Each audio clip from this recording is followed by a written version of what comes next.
Hello, everyone. Good morning, good afternoon, and good evening. Thank you for joining us tonight for the third edition of the Tehran Summit, titled Ketonic Realism, Summoning Ghosts and Monsters. My name is Arfan Riyasi, and I am the co-creator of Summit of Two alongside Una Matisen Yerede. The third summit is a collaboration with Pachinko, an artist-run space based in Oslo, led by Mathilde Gabel and Christian Schroeder. I would like to also thank the Fridord Foundation and Art Council Norway for the generous support of the project. The Tehran Summit is an independent artist-run project based in Tehran. Due to travel restrictions to Iran, we utilize online platforms to invite prominent international artists and thinkers from diverse backgrounds to share and exchange ideas. For the summit, we gather for a series of Shab Neshini, the Farsi word for soirees, to listen to the invited guest speakers. It is my greatest honor to welcome you for the sixth night of the series of Shab Neshini, and to host one of the most influential contemporary philosophers, Professor Jason Babak Mohaghegh. Jason Babak Mohaghegh is an Iranian-American philosopher, cultural theorist, and professor of comparative literature at Babson College, whose work traces creative movements across both the so-called Middle East and the West. His writing explores concepts of chaos, illusion, violence, disappearance, silence, delirium, night, futurism, secrecy, and apocalypse. He has written 10 books to date, including The Chaotic Imagination, Inflictions, and The Writings of Violence, The Radical Madness, titled Omnicide with MIT Press, and most recently 2 volumes on the subject of night, titled Night, A Philosophy of After Dark, and Night, Volume 2, A Philosophy of the Last World. He's a Professorial Research Associate at University of London, founding director of the Future Studies program, programmer of Transdisciplinary Studies for the New Center for Research and Practice, and the editor of 2 book series, Suspensions, Future Theory, with Bloomsbury Press. Before giving the mic to Jason, I want to say something that is related to also Jason Mohaghegh and the reason why I invited him.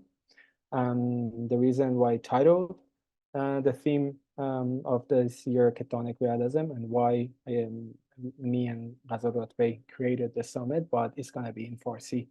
And there is also a reason for that. دلیل اینکه همایش تهران پایه‌گذاری شد، دلیل اینکه امسال اسمش واقع‌گرایی زیرزمینیه و دلیل اینکه فردی مثل جیسون بابک محقق اینجاست، من میخوام با یه جمله شروع کنم از کتاب جیسون Suspensions, Contemporary Middle East and Islamic Thoughts که اونجا در ارتباط با روایت هایی که از خاورمیانه در برابر روایت های وسترن به وجود اومده، میاد یک توی آخر پاراگرافش میاد میگه که there are distorted and contorted to fit within hegemonic paradigms that still await their more captivating potentials. بحث روایت حاشیه است در برابر روایت هژمون. همایش تهران یه پروژه‌ایه که آرتیسترانه، به هیچ نهاد بنیادی وابسته نیستش و نیازی هم به اونها حس نمی‌کنه و داره سعی میکنه که روایت حاشیه رو بیاد یه جور اسپاتلایت روش بندازه در برابر روایت حاکم.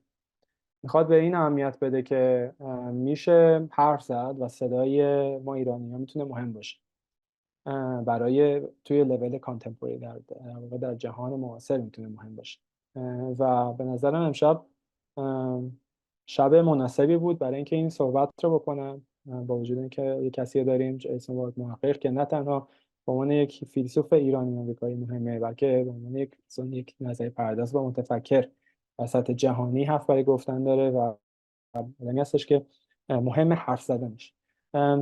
یکی از نشست‌های پامال کریمی هم بودیم، یکی دیگه از سخنرانای همایش، ایشون هم در ارتباط با انقلاب زنجیرگازهای صحبت می‌کردن. گفتش که این انقلاب نشون داد به ما که ایرانی‌ها میتونن حرف بزنن و صداشون میتونه مهم باشه. و به همین دلیل هم هستش که من دارم فارسی اینو میگم، چون میتونه زبان فارسی دقیقاً زبانیه که مهمه. ما میتونیم حرف بزنیم ما آدما بدون اینکه به هیچ نهادی به هیچ جایی نیازمندش باشیم و میتونیم صحبتی بکنیم که در واقع معاصره و اهمیت داره. حالا اینو من میخواستم بگم، خیلی هم وقت آقای محقق عزیز نمیگیرم. باعث افتخاره که ایشون اینجاست، باعث افتخار شخص من که دعوتمو پذیرفت و the floor is yours. First of all, thank you so much, Irfan Jam, for the kind words and the invitation. واقعا ممنونم از دعوتتون و هممون از دور افتخار میکنیم به کار شما. And to all of you, thank you everyone for inviting me to speak here tonight. And for those who are in Tehran listening, please know my thoughts are always with you. In this session, I want to unravel a specific riddle that hopefully we find intriguing. I want to ask what kind of epoch. I want to get into the idea of epochality. So let me just share the screen quickly and we can dive in.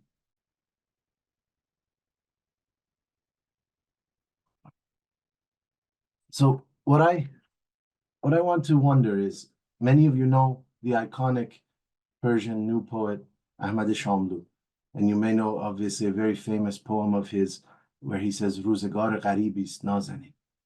It's strange times. And what I think he's doing there is he's referencing an idea of epochality, the epic. In Persian, zamaneh, ruzegar, asr, doran. But I want to ask, what kind of ruzegar, what kind of epoch resurrects a passion for ghosts and monsters? Since that's the subject of what we're talking about tonight. And as an example, I want to begin by reading just an excerpt from the captivating Iran-Shah project that's based in Iran that I'll discuss later. So let's take a look. It says, there's a creature whose name is heard among the Ghazalbash people of Minudasht. Its name is Aghbaland. Aghbaland is white from head to toe, and its body is see-through like a ghost. It can be around 6 meters tall and lives in the wreckage and half-built houses. They say that Aghbaland draws people to itself, and after consuming them, it dissolves them inside its body. So my question is to start, why are we re-hallucinating this eclipsed figure again after all this time? And it is a matter of time. It is a question of time. Because I want to consider that even though we usually think of ourselves as caught within the webs of history and society, we also experience time and space through our epochality.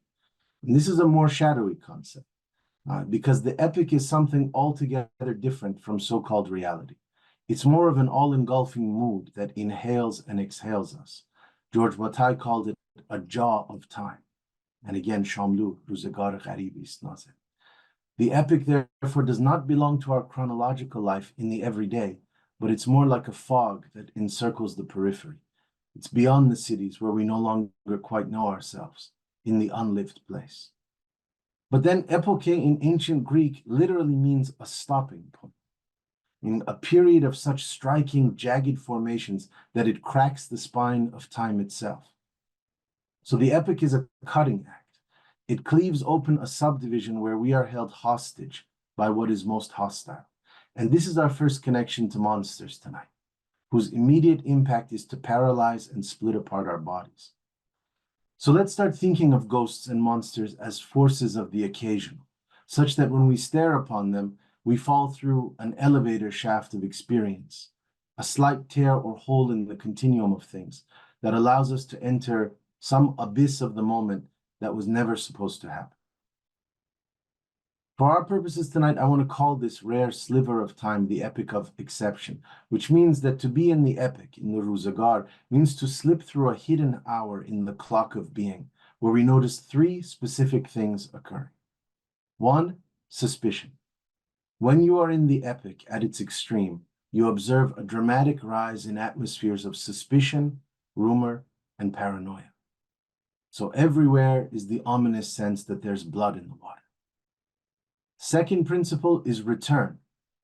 Epics reanimate things. So it's in the cellar of the epic that we return to the dark ones again. Fabulous beasts of the air, earth, and water, serpents, ghouls, death worms. We gather around the candlelight to exchange the disregarded tales of our grandmothers and grandfathers. It's where the long-lost creatures of older eras rekindle themselves once more.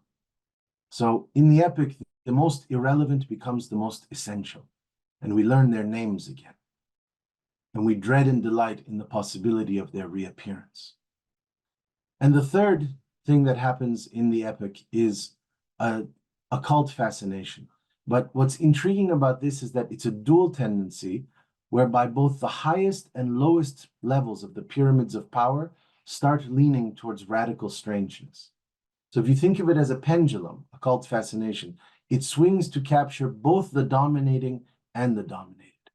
So on one side, the rulers of our world become increasingly fixated with myths of occult phenomena, and simultaneously the most subjugated peoples become ever more invested in revisiting obscure supernatural beings.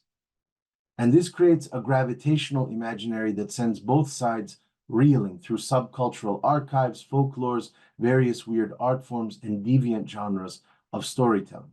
So let me give you some specific examples. Let's start with the central regimes themselves of the past modern centuries. First, at the height of the Cold War in the 20th century, some of you may know there was a secret CIA agency known as MK-Ultra. And there was a Soviet KGB counterpart, and they both focused on mind control experimentation and psychotronic weaponry. So MK-Ultra famously studied the use of LSD, barbiturates, hypnosis, electroshock therapy, various radiological and biological agents, and brainwashing techniques that were meant to convert ordinary citizens into assassins. MK-Ultra also, interestingly, in my research, I found out that this secret branch of the CIA also invited professional magicians to their headquarters to conduct teaching presentations on distraction and sleight of hand. But most interestingly, MK-Ultra approved a program called the Gateway Experience, which explored consciousness expansion techniques and focused brainwave methods that would supposedly allow their spy agents to break out of space and time. On the Soviet side, the KGB engaged in all kinds of human testing in a dungeon-like facility in the Psychotechnology Research Institute in Moscow, which included research on truth serums, tasteless and odorless poisons, mind reading, neurological and electromagnetic wave theories, and you may not know this, that Stalin himself even authorized and funded the research of a controversial biologist, Ilya Ivanov, who was trying to create a man-ape hybrid aimed at forming a new super warrior army of monkey men. In the case of fascism, which we all think of fascism as a hyper-technological, systematic, mechanistic, bureaucratic ideology, but it's a lesser-known fact that the origins of the Nazi Party were partially taken from an esoteric cult named the Thule Society. And this sect first proposed pseudoscientific theories that Aryans were bred by interstellar alien deities using electricity. These are actual photographs, in instance. They also spoke of a mythic age of 3 suns full of giants, dwarves, and kings with crystals. And the prophecies of the Thule Society greatly influenced one of the leading members of the Nazi movement, Heinrich Himmler, who would quietly send squads on expeditions to find paranormal sacred objects, like Thor's hammer, the Holy Grail, and the Spear of Destiny, which is the spear that supposedly cut into Jesus's side and has his blood still on it, which would give you immortality and other powers. And in similar other cases, many of you may not know, the fascists of the Romanian Iron Guard called themselves the Legion of the Archangel Michael, and they used to engage in vampiric rituals of slitting their own wrists around a table, pouring their blood into long glasses, and drinking each other's blood to seal their brotherhood. And by the way, this is not new.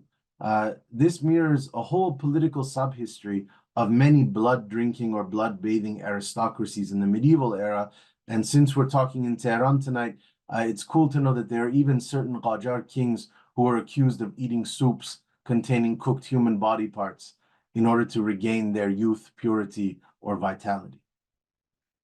Now, on the eastern, so-called eastern side of the equation, we know to this day of many African warlords who appropriate priests to carry out killing sprees through their rituals.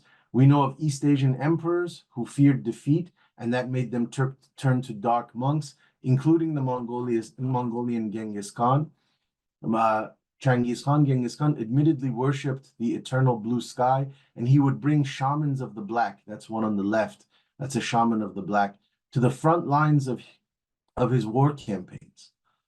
And there are theocracies today that tell stories about miraculous saints and reference discourses of the hidden, and who even mobilize charmed objects like kissing the locks at shrines or tombs of saints.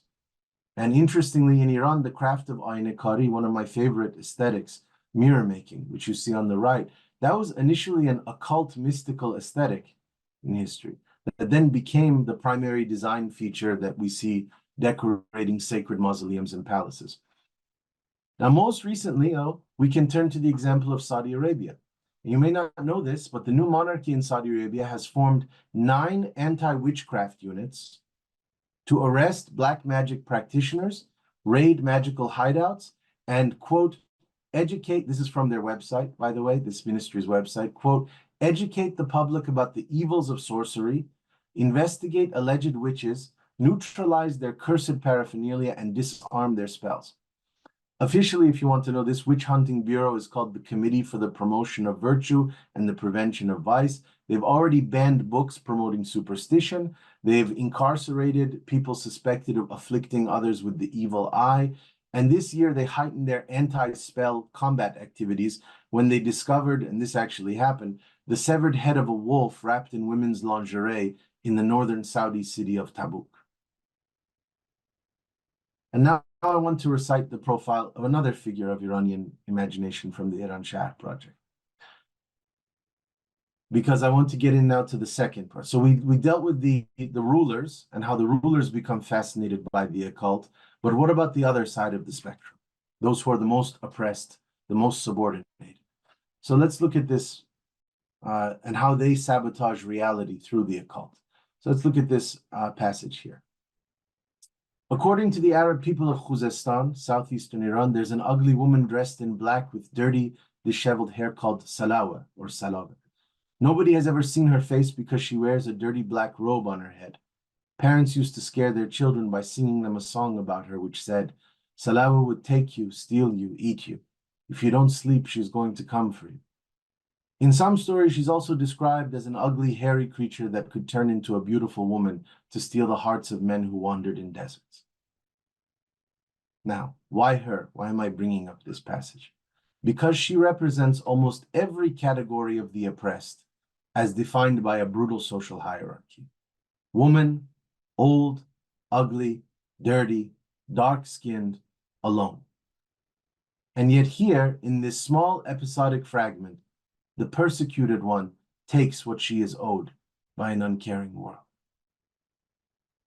So, what does this tell us? It tells us that when global reality itself has gone into supreme death drive, when the sovereigns, czars, and conquerors have handed themselves over to fresh impulses of homicide, the most damaged peoples in the world do not turn to some hyper-rationalism as a cure, for they understand tyranny as the symptom of reason itself taken to its extreme deformed limit. I just want to note, Freud himself brilliantly detected and warned of this perverse outer motivation of what he called the superego. This is what he called the discontent of civilization, which is the very signature of our modern age. So here, why do you tell a story about an old woman like this? Here, individual derangement counterbalances universal psychosis. A heat wave of delirium from the underground offsets the sadistic cold streak that's looming above. So sometimes to enter madness and even manifest disturbed fantasies can be seen as a technique of challenge, endurance, and escape. And this is how epochality becomes a form of sabotage. When you start seeing things like this emerge, these cycles of unbelievable emanations that are meant to collapse a reality that believes excessively in itself. Sometimes resistance requires an art of surrender. Surrender to what is most treacherous, perhaps a figure like Salah. So when we're talking about madness, I want to bring up 3 quick examples here. One of the most understudied area of areas of psychoanalysis, even though Freud was interested in, is imaginary friends. And in case you want to know the scientific data about imaginary friends, it's a kind of temporary madness that happens in states of emergency or extreme loneliness. So you have this delicate sort of disassociative companion who comes when reality principles have gone toxic. So the case studies show that imaginary friends are always more prevalent among only children, but also among children who are in situations of immense distress and need a defense mechanism. Now, in my own research, I found out another connection. It wasn't surprising to me, and it turns out to be correct, that the more neglected or the more vicious a recurring trauma of abuse is, the more vivid, eccentric, and inhuman the child's imaginary friend becomes. So the prime question for us here tonight is whether this theory of the imaginary friend holds a parallel logic for the realm of ghosts and monsters. Do global societies reawaken their thirst or curiosity for the teratological, so monsters, what is lavish, wild, unloved, whenever world historical structures become too absolute? And I just would make a side point that some speculate that virtual technologies, what we're doing even right now, that they're actually diminishing the quantity and likelihood of imaginary friends among children. Because imaginary friend is an invention of exteriority, and instead we have this pseudo-interiority of the digital screen.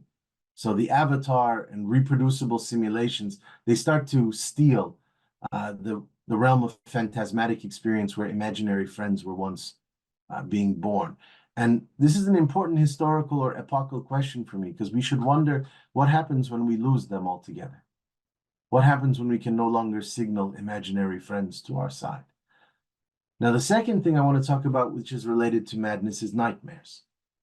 And nightmares have a very specific role in disarming reality as well. They're very subversive. And they're connected, obviously, to the theme of this whole event, ghosts and monsters.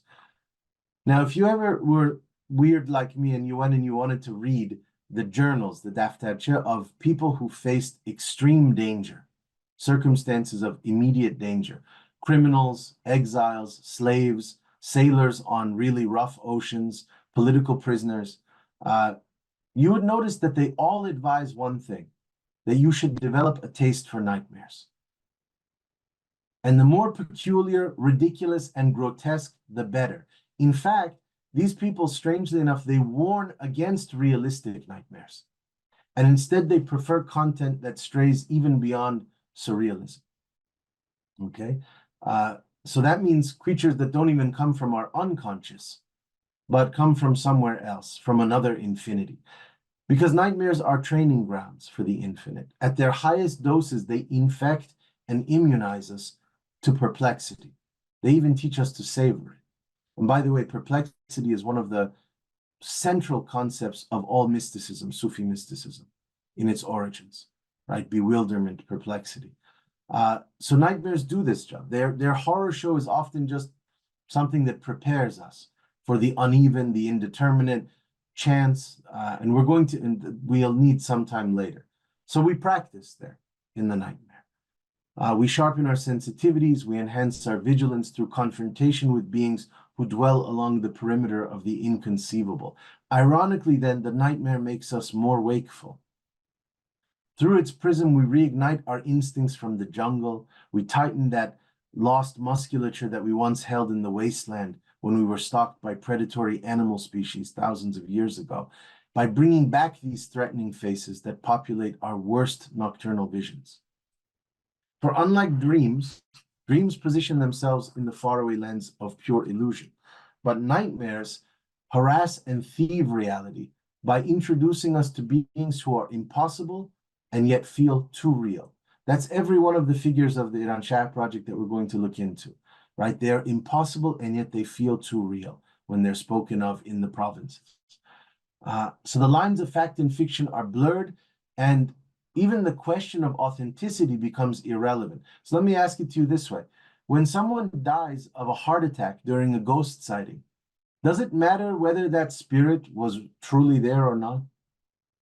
You see, if you define reality by its so-called origins, then yeah, the nightmare being is merely a delusion. But if we gauge the question by its effects, oh no, then the palpitations and the racing pulse, that's a level of severity that is more acute than anything else we could fathom. It's literally breathtaking. And by the way, someone can steal this idea. I think there's an amazing book to be written someday of all the reports in history of people who died of fright in different cultures and places. It's an amazing thing to explore. But as a final idea then of this kind of madness, I actually want to go to the so-called genesis of Iran, right? We can remember that the Persian Empire itself began as the sabotage of a prior reality, that of the increasingly corrupt and decadent Babylonian kingdom.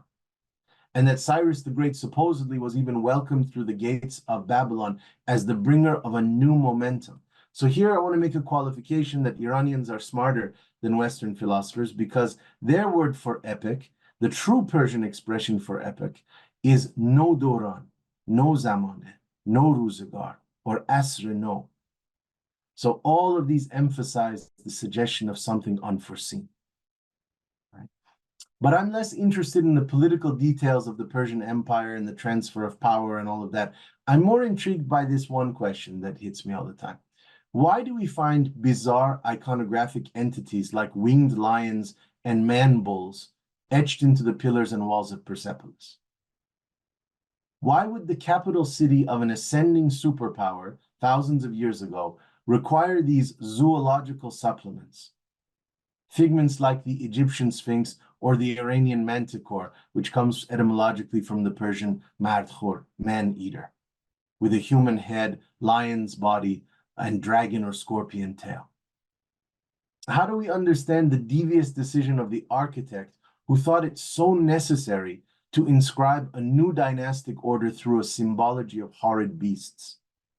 These irregular shapes are not coincidental. They are the keys to a strategy through which one tips a former civilization over the edge into oblivion. We must remember, civilizations are themselves nothing more than bad dreams. And to elude them, we must drop into another dream.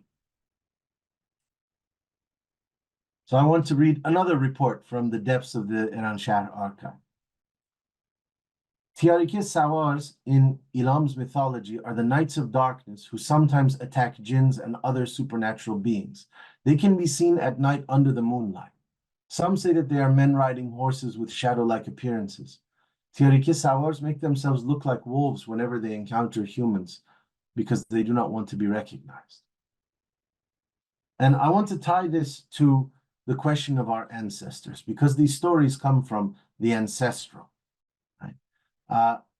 First of all, I want to say monsters are not always the projection of an inner fear. Sometimes they are an ultimatum. They embody an ultimatum, meaning a decision, whether as an object of desire or malice. So when a global society like Iran dips into the waters of a past netherworld, I want to ask what they're asking for. I'm not asking what the people in Iran right now are asking for. I want to know what the people from the past were asking for. I want to curve, some of you may know Carl Jung, Freud's student, had a very linear interpretation of myth. He said myths come from the collective unconscious, and then it creates this psychic saga and drama in our present. But I, like a good Sufi, I like to think more in wicked circles and circularity. So I want to wonder if these sinister folklores and ghost stories that we're reading tonight, whether they're time release capsules that are meant to realize themselves on our backs in our time. Their far and away, when they created these myths, their far and away is our here and now. Their ancestral longing converts us into contract killers. We do not inherit these stories. We are commissioned in mercenary fashion. Istikhdam, we're hired by them. Their images of cruelty are not handed down to us like a tradition. I don't read this beautiful Iran-Shahr project as a tradition, as a gesture of tradition. I think they are telegraphic messages insisting upon us to avenge the failed centuries of our ancestors.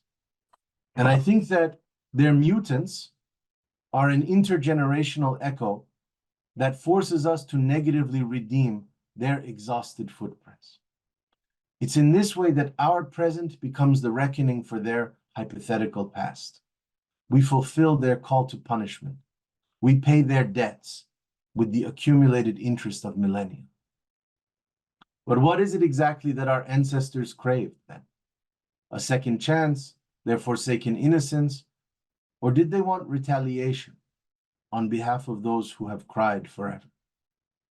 Perhaps they're night terrors of horse-riding lords, like in this image we just saw. Perhaps they're a summoning to the sword, a death wish, pure and simple. Now, I want to stop there and say something interesting. You know, this idea of nights of darkness, it actually allows us to forge a whole new philosophy of violence that is tied to epochality. For if you remember, if you look closely, actual knights and pahlavans of the medieval era, they never spoke of their duty as saving the world. That's a contemporary activist notion, to save the world.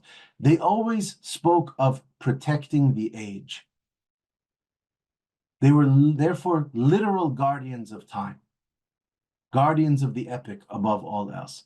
And yet, if you look closely, it brings awful wisdom. For almost all knights and pahlavans, even Rostam in the Book of Kings, they realize something in their older years, which is that every age is a failed age.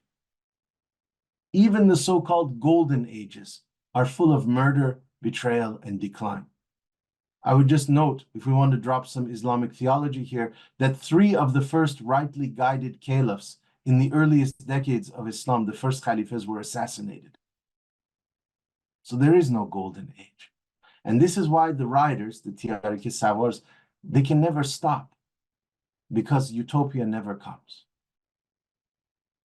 And this also, since I summoned his ghost earlier, this makes me also recall Ahmad Shamlu's amazing poem, his opening verse to his Taraneh Tariq, Dark Song, where he says, Bar zamine sorbi sob savar khamush istade ast va yal buland asbash dar bad parishan mi shavad. Khudaya, Khudaya, savaran nabayad istade bashand hengami ke hadise ikhtar mi shavad. So against the lead backdrop of the dawn, Shamlu says, the rider stands in silence, the long mane of his horse unsettled by the wind. Oh God, riders are not supposed to stand still when the event is forthcoming. So stated this way, epochality means nothing less than to ride into the event that moves towards you. Now, that means again that as we're going to read a little bit more of these passages, the monsters of our ancestors arrive at our doorsteps like remnant stones from some age of geomagnetic storms, meteor showers, and solar flares. But the most important thing is they compel us to handle their unfinished business by transacting with those pale creatures who will fracture the age in half. Again, why not use Islamic theology? We can recall the legend of the Prophet Muhammad, peace be upon him, miraculously carving the moon into 2 pieces. For a religion that's all about unity, supposedly, Tawheed, remember this image of the Prophet carving the moon into 2 pieces. So are these creature types that we have chronicled tonight, Salawa, the Tiarik Sawars, Aghbalan, are these just the reverse form of this same divine invocation that shatters a shattered world? What was allowed to be reality's surface in the time of our ancestors will become intolerable in ours. And so what they've done is through these passages, they have smuggled a genetic code to us, a genetic code of the omnivore, that which devours everything. They could only whisper of them then. We will unchain them now. Now, before I dive further into some of these specifics, at this stage, I want to introduce the outstanding creative initiative happening in Iran, known as the Iran Shah Project, from which you've seen 3 examples already. I stumbled upon their Instagram page and their website some years ago by sheer luck, noticing that it was mainly a group of women artists and scholars involved. And I immediately started following one of their ongoing research groups called 1001 Mythical Creatures of Iran, which is full of amazing illustrations and short entries on fabled creatures from all the many provinces of the country. I'm going to spend the rest of my talk doing really intricate, quick analysis of some of these figures, but because it's a brilliant archive. But first, I'm so honored to share that the founder and director of the Iran Shah Project, Mr. Mohammad Rasoolipur, is joining us here tonight. And I would love it if you would give a brief introduction to their work before we unravel it further. Salam Ustan, thanks a lot, Jason. Hi, everybody. I'm Mohammad Rasoolipur. I'm just going to jump right in to how this project got started. I think it was 2.5 years ago or 3 years ago that me and a couple of friends, through suggestions, I was doing a personal project on visualizing Iranian historical figures who had not been visualized before based on coins and historical documentation. And it was through that project that there were a lot of people who were requesting, hey, could you visualize some of these mythical creatures that Iran has? And I think that got repeated enough that we gathered a group together of friends, childhood friends and friends of friends, and looked at what mythical creatures we had.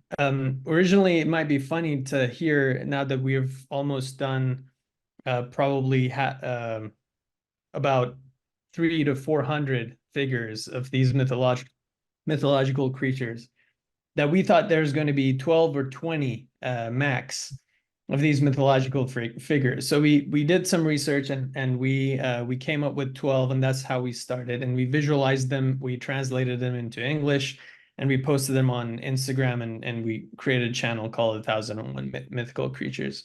The 1001 was sort of like a hint to 1001 Nights, as if like something that's never ending. We never knew that it is actually going to be never ending, how it is turned out to be now. But we made an interesting discovery along the way. The first couple of creatures that we introduced were things that were more known and more common. We had heard of them, but looking through the written material of what of these religious or ancient, mythical creatures in the Shahnameh or mythical creatures in the Zoroastrian religion, when we brought them out, after a while, we realized that what we're trying to do here is really introduce the stories. It turned out that when this project widened enough, it footholds in some communities in Iran, people started sending us stories from their village that says, oh, we have this, ghost or jinn that we talk about in our village, and it's called so-and-so. What we didn't have is a mechanism to make sure that they're not making this up and this is actually true. But because it was so attractive, we started visualizing those, putting those stories quickly, introducing those. Every night we were introducing a new mythical creature, or perhaps more accurately, a folk tale of a regional folk tale with a creature in it. And this made our work really easier, because a lot of other people went on, saw that, and said that we're from the same village. We have heard this creature with a little bit of a difference. Some made some corrections, and so the information kept piling up. It became an open source project for everybody to send their stories from their village, and we would work on it and produce it. And that's how we were able to find out whether some of these stories are widespread or not. The connections that happen between regions, provinces, of what stories are similar, what stories are different, the themes that were emerging of similarities. It's I think what we're doing now is giving the raw data. I think it needs somebody like some amazing mind like Jason to come and actually like look at these as a in a wide data spread and make conclusions philosophically and sociologically. This was generally what we have done. It's still continuing, and we have turned these into games and a book that's coming out in a few months.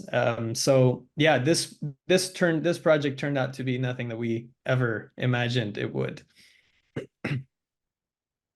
Thank you so much, Mohammed. Absolutely. Just to honor Mohammed and his team, I've spent many hours going through all of these to show all of you the complexity, the sheer complexity and philosophical intricacy that you can construct out of these things. So I just took 4 categories, just 4 criterion of thought: body, space, object, and method. I just want to show you this quickly. So if you look through these hundreds of different figures, you notice that they all have different elegant creative physiologies. Some have appendages that are, you can look at their appendages. Some have fangs, some have horns, nails, tails. Some have animal physiology, fur, hooves, forked tongues, reptile skin. Some are hybrid creatures, so they splice their features together. They have mismatched limbs. Some are figures of deformity. They have scars, jaundice, bulging eyes. You can look at the way they move. That's a part of body, the world of the body. Some stagger, some slither, some have a strange walk, some levitate. You look at their speed, which is an element of the body. Some accelerate, some are very slow, some are completely still. The way they use disguise, which is part of the philosophy of appearance. Some have camouflage techniques, some use masks, some can disappear altogether. And then even the relationship between beauty and the grotesque. Some are seductive, some are repulsive, some are familiar, so they resemble things we've seen or heard of. Some are totally unfamiliar. They're in the realm of the pure alien, right? If you look at their spaces, you get something equally complex. Some use confinement. So they kill you by compression or enclosure. They bring you into a pit, a tunnel, a corner, a border, a dead end. Some use desolation. They bring you into a space of solitude or openness, like a chasm, a sea, or a swamp. Some use disorientation in space. So they kill you by vertigo. So that's the Hezartu, the labyrinth, or mist, or clouds that they bring you into. Some place you at a crossroads. So they kill you by stranding you in a fractal or crystal or a threshold that is breaking. Some you only find in violated spaces. So that's where something happened a long time ago, some catastrophe that then is replaying itself. So that tends to be in the cemeteries, the wells, the treasure or treasure chambers, interestingly. Some of these figures are localized. So they're topographical, meaning that they're bound, their powers come from the forest, the desert, the cave. Some of them are otherworldly beings. So they're ethereal. They emerge from alternative planes altogether. You have vertical versus horizontal versus hidden spaces. Some come from the subterranean, some are aerial, some come from a blind spot, some come from depths or holes, some from murk and swamps, some from faraway places. Now, if you look at objects, and I know that Irfan is particularly interested in object worlds. Some use accursed objects like talismans, a necklace, a charm, a box. Some have weapons. They use blades, hooks, or bludgeoning staffs. Some have manipulative objects that cast spells. So that can be a mirror, a doll, a rope. There are fatalistic objects that carry destinies. That can be a cup, an idol, a vial of glass. There are elemental phenomena that some are tied into. Some get their powers from winds, storms, stones, smoke, fire, darkness. Some use material substances, so they play with blood, spit, tears, hair. Some function in messages and traces, signs, impressions, rumors. Some are telekinetic. They can animate objects from a distance. Some are capable of thingification, meaning these beings can become objects themselves. And then if we look at their powers, I mean, it's a huge range and spectrum. Some use distortion. They can metamorphose. They can, sort of change their shape, mutilation. Some use pain, torture, murder, fragmentation, devouring. Some absorb you. Some just eat you alive. Some wait for your body to be disintegrating, and then they, like a scavenger bird, like a vulture, and then they sort of eat the waste. Some drown you, some abduct you, some possess you, some deceive you, some read your memories, others read your thoughts, others read your dreams. And then there's a whole question of those whose powers are linked to different sensations. So some use sight more, some sound, some smell, some taste, some touch. And proximity versus distance, some hit you from close, some from far away, some reverse things, some make things irreversible and bring you to a point of no return. And then some are figures of excess, they're too much, and some are figures of deprivation. They steal things from you, they drain your energy, or they turn you into nothingness itself. Now, I just want to read very quickly, because we have just 5 minutes or so to do this.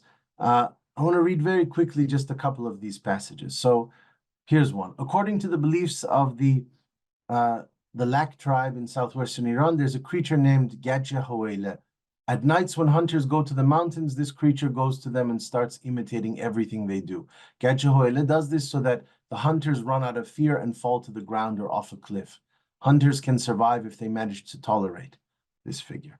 So again, you look on the left and you'll see that already the categories. The body is full of glowing eyes, fangs, red scar tissue. The space is the mountains and the cliff.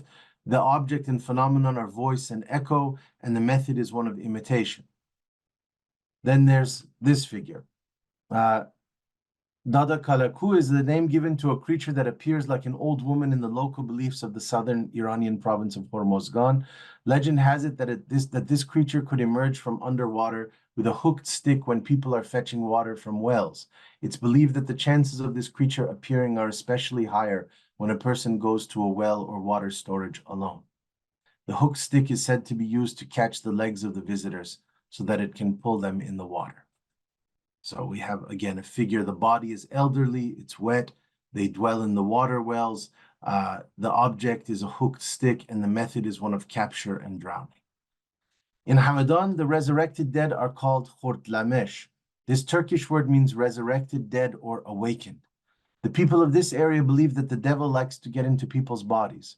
Whenever dead bodies came out of their graves, people said that the corpses were possessed by demons. In the old days, when people had a stroke and suddenly fainted, others buried them with the assumption that they were dead, and when the person regained consciousness, they could get out of the shallow graves. So again, with the body now, we have the undead body, we have the space of the graveyard, we have the phenomena of dirt and souls, and we have a method of possession. And it keeps going. This will do one or two more. In the beliefs of the people from southern and eastern Afghanistan, a woman named Shishak exists who loves eating people's livers. Her victims are mostly women who are ready to give birth or children. Shishak is said to have elongated, bloodshot eyes, long hair, and a stinking body. She mostly wears black or white clothes and dwells in ruins. People say that if a woman doesn't wash up, clip her nails, and comb her hair for 40 days, she will turn into Shishak. In Dari Farsi literature, tales, and folklore, Shishak is mentioned as a monster that attracts children and causes them fear. In the beliefs of the Ramiyan people and the Fendersk section of the Ramiyan mountain, there was a legendary creature called Shubaland. Shubaland had a home in the heart of the rocks and the darkness of the Ramiyan forests. He had a long, square-shouldered body, and because his feet were connected to the ground, he walked slowly and hobbled. His body was dark, and even the moonlight of the 14th night could not reveal his face. Shubaland was a powerful creature, and if he approached someone, he would cut the head from the body with a single blow. Now, again, if you look and just compare these last two figures, Shubaland has a body that is square-shouldered, earthbound feet. He's slow, he's hobbled. His space is the rock valleys, forests, and fields. His object is a blade. He uses the phenomenon of darkness, and his method is beheading. Whereas Shishak has elongated eyes and hair, bloodshot sort of features, a stench. She attacks the liver or eats the liver. Her space is the ruins, Vironaha. Her object or phenomenon is filth, unwashed skin, unclipped nails, mangled hair, and her method is to turn you into herself or to lure you and to consume the newborn or the child. And this is my last one and one of my favorites, Agha-Khun. According to the beliefs of the people from Mamleje village located in North Khorasan, eastern Iran, there's a creature named Agha-Khun. This creature is massive and has two heads. One of its heads is the head of a crow, and the other is the head of an owl. Agha-Khun wandered at night in the vineyards looking for its prey. If Agha-Khun captured anyone, it would stare at them with its owl head. After staring, it would know if the person is a good secret keeper or not. If the person was a good secret keeper, it whispered a secret in their ear. The secret was so unusual that it drove people insane and made them leave everything and disappear forever. If the person was not a good secret keeper, it killed them, and then with its crow head, placed 2 coins inside the mouth of their corpses.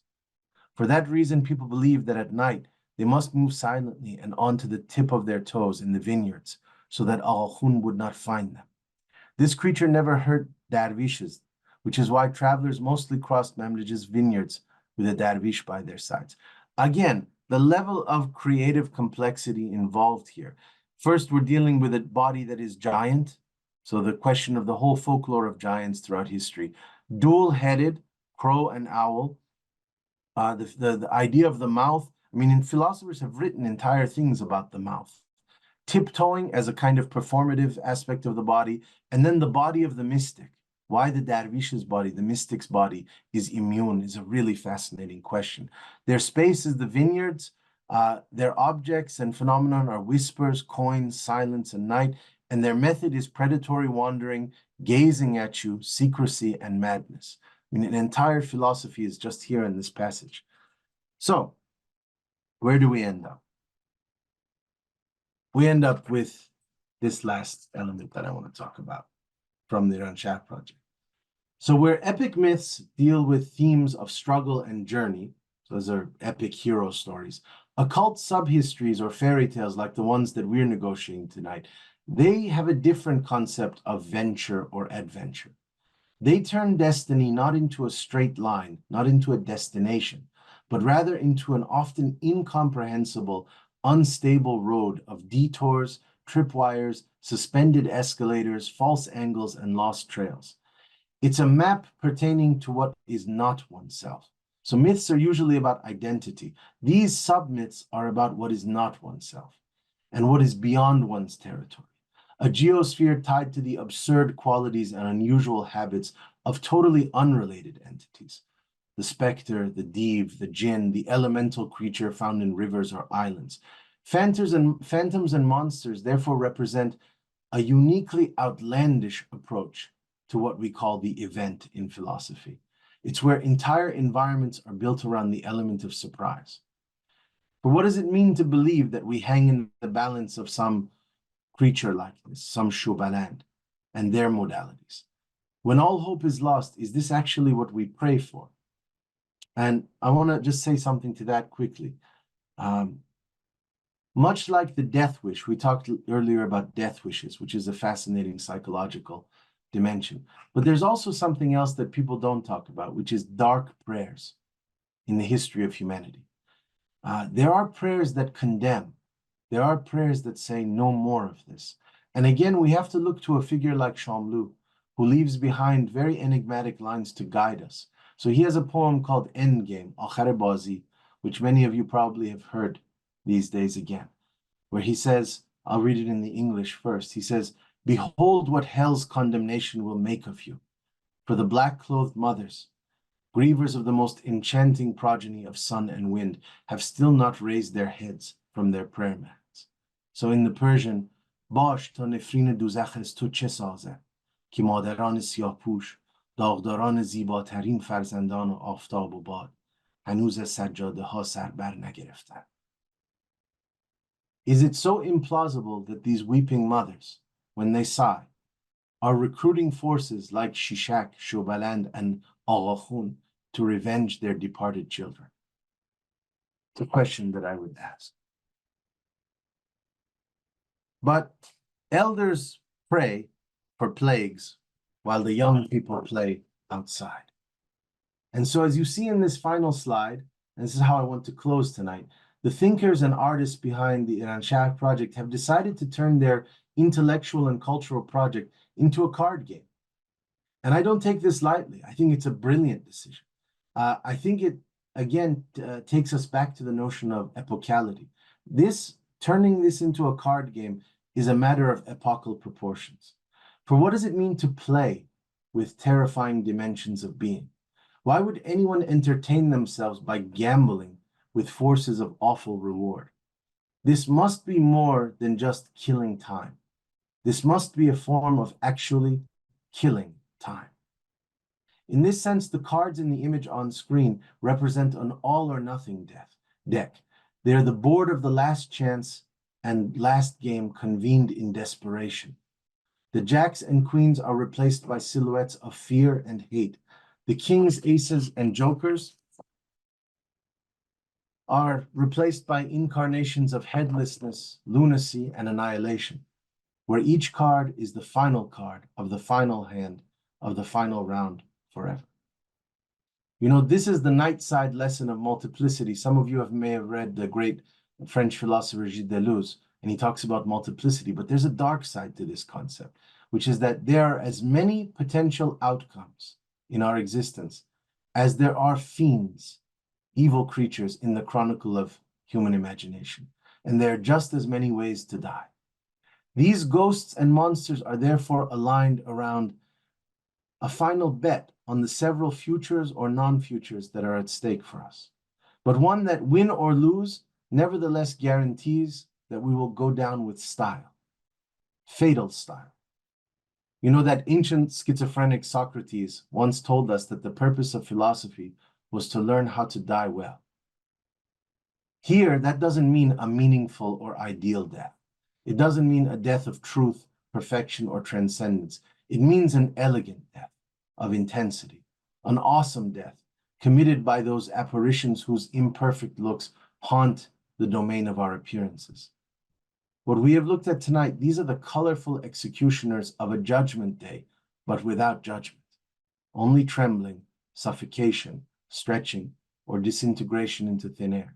And so if we are indeed truly standing at the end of time, which is what it feels like sometime in our age, is it not better at least to die at the hands of the most epic, rare, and singular beings ever to walk the earth? Here in Tehran tonight, as we shuffle the cards of these old myths, have we finally learned to die well? Thank you.